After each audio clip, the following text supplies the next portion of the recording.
هل فاتتك واحدة من أروع الأماكن السياحية في العالم؟ ولا أنا الوحيد اللي ما كنتش أعرف إن اليمن حلوة قوي كده؟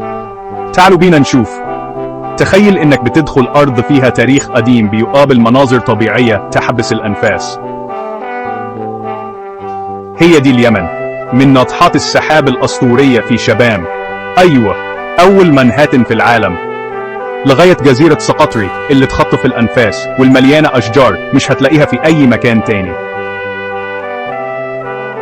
امشي في مدينة صنعاء القديمة اللي كل حجر فيها بيحكي حكاية، والأسواق المبهجة اللي مالية الجو روايح التوابل والمزيكا. اليمن مش بس مناظر طبيعية، دي كمان كرم ضيافة من القلب. أهلها بيرحبوا بيك بأذرع مفتوحة وكاسات شاي حلوة مدلة ما بتخلصش. الأكل؟ خلينا نقول إنك هتحلم بيه كتير بعد ما تمشي.